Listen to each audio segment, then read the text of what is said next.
Hi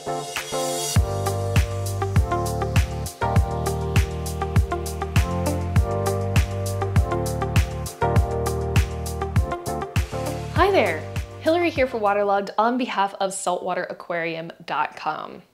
Whether you are a beginner and you're just trying to figure out how to do things, or whether you have a couple of tanks and you've got experience, well, maybe this video is a refresher and a review for you. But today I'm going to talk to you about how to clean your tank.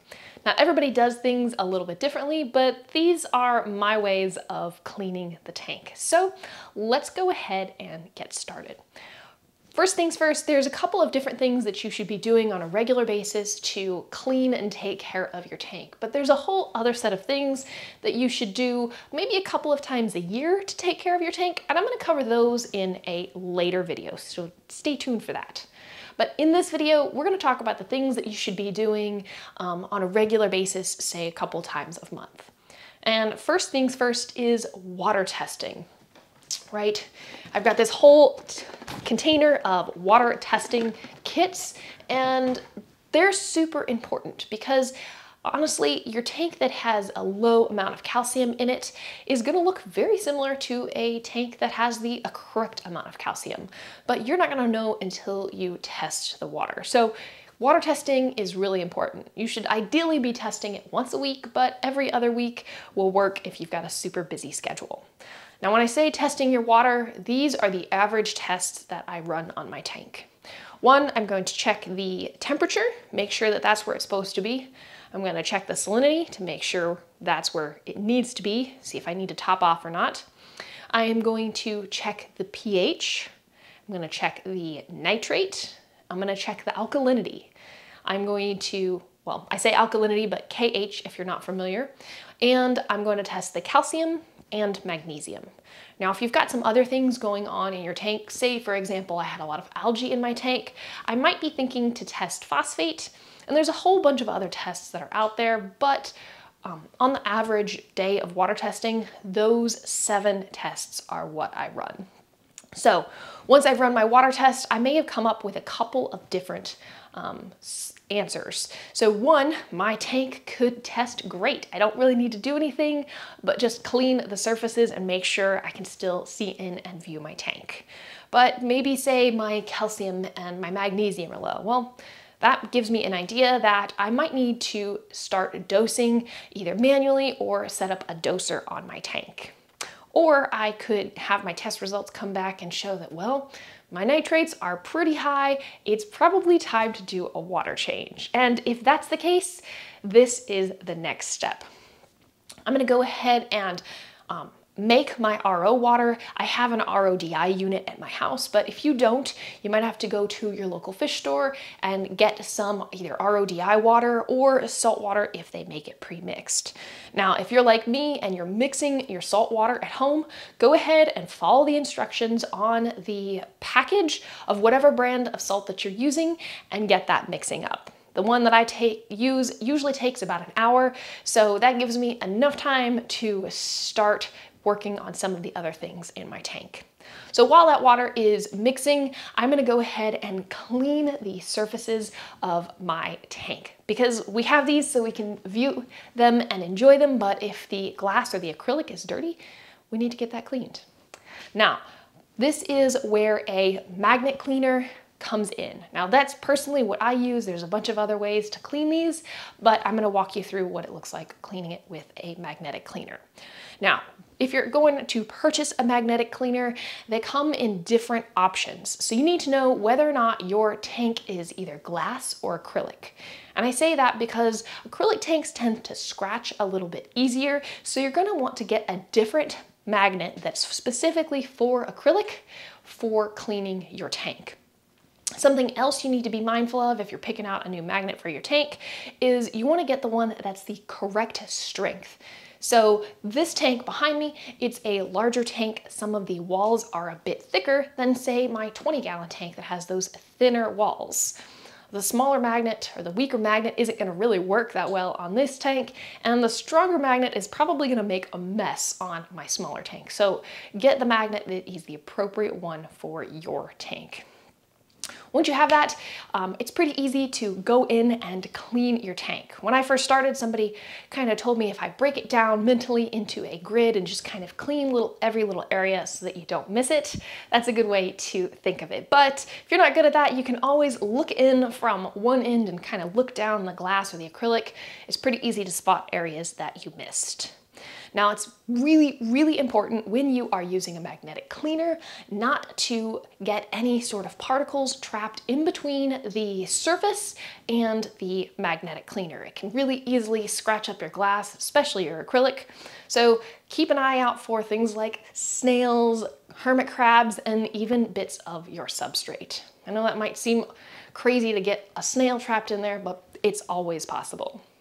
Something else you should be cautious of is if you are cleaning down along the substrate, near your substrate, I like to go in at a 45-degree angle. I don't like to go in parallel because that increases the risk of me pulling up bits of the sediment and getting them trapped. But if I go in at a 45-degree angle, it's going to allow me access to get in there and get those areas clean right at the sand bed. All right, now that we have our glass or our acrylic viewing surfaces clean, it's time to go ahead and do our water change. Now, before you start your water change, you want to test your new water to make sure that it is the right temperature and the right salinity as you need for your tank. Sometimes if you've had a lot of evaporation, the salinity in your tank might be a little bit higher, so you're gonna need to add water that is a slightly lower salinity. But if your salinity was spot on where it should be, 1.025, 1.026, or 35 parts per thousand, then you don't need to worry about that. You could just add the pre-mixed salt water. Now, I like to make sure I have my water mixed before I start removing water from the tank. Personally, the way I do it is I take an old 5-gallon bucket that is just dedicated for water changes, and I will remove 5 gallons at a time. It's pretty easy. I know that my mix vat full of salt water is about 25 gallons, so 4, maybe 5 buckets is all I'll take out. And it's an easy way to measure it, so don't accidentally take too much out. Now, I like to use a gravel siphon. Now, when I gravel siphon, I don't siphon out the whole tank. If I do, I like to do some of the areas that get a lot of detritus buildup, a lot of organics. So say in the back at the base of the returns and the overflow, maybe there's a lot of buildup there. I like to make sure to get that out. But even if I need a deep clean, I'm not gonna clean out my whole substrate or my whole sand bed all at once, because a lot of that can, when it's being removed all at once, can cause a bacterial bloom, and you don't want that. So nice and easy does it. I like to siphon my substrate a little bit at a time. If I need to do a lot, I'll go ahead and do multiple water changes over the course of a week or so. Now, one tip, if you are using a siphon and a gravel vac on your tank, a lot of times you'll pick up some of that sediment or that sand as you're picking up the detritus and the organics. You can see the separation of the two as you go. And when the top of the organics hits about the middle of your siphon, I would go ahead and just with your fingers crimp the top of your hose, and that will still allow the organics to go down the hose, but it will stop the sediment from being pulled up in it. So you could just keep repeating that process until you get the correct amount changed out of your tank. Okay, once your water change is done, the next thing I'm going to be looking at is my filter, right? So your filter is what is going to help keep everything clean, and you need to make sure that your filter material is itself clean. So if you've got a tank with a hang-on back filter, this is your time to go ahead and swap out those filter cartridges. Make sure you rinse them before you put them in there. You don't want all of that carbon sediment going into your tank. If you're like me and you have a sump filtration system, I would go ahead and change out my filter socks. If you've got filter floss, go ahead and swap that out. If you have a roller filter, go ahead and make sure that there's no blockages, that if you are running low on that filter fleece, that you have some more in backup. If not, go ahead and order more. So once I've cleaned out the filtration area, I'm just gonna do a visual check and make sure that everything in the filtration area is clean and organized, that there's no, buildup, anything that shouldn't be there. This is when I'm going to look for it in the visual check. Now, next thing I'm gonna be doing is taking apart my skimmer. Now, not everybody has a skimmer, but if you're like me and you have one, I go through a couple times a week and check to see how much skim mate is in that cup. If it gets high, I go ahead and just empty it. There's a quick release valve on here that I just drain it. But when I'm doing my water change, I'm taking that filter cup off and I'm going and I'm washing it out. I have a toothbrush that's just dedicated for the fish tank, so I'll use the toothbrush and get into all those hard to reach places and make sure that is clean. Because if you take care of your equipment is gonna take care of you. You want the stuff to be around, so making sure that it's clean and in working order is very important. All right, so now once you have done everything to take care of your filtration area, go ahead and do a quick look over, make sure any power heads that you have in your tank are clean and in good working order. Make sure that you're seeing flow on the surface if that's what you're supposed to see. All right, those are all of the things that I typically do when I am doing a water change and cleaning my tank. Like I said, I'm gonna do another video sometime down the line about maintenance that you should be doing a couple of times a year and how to take care of your tank. So I'm curious if you have been cleaning tanks for a while. Do you have a checklist of stuff that you go through when you clean a tank? If so, let me know how you go about cleaning your tank and if you have any favorite products you use to clean.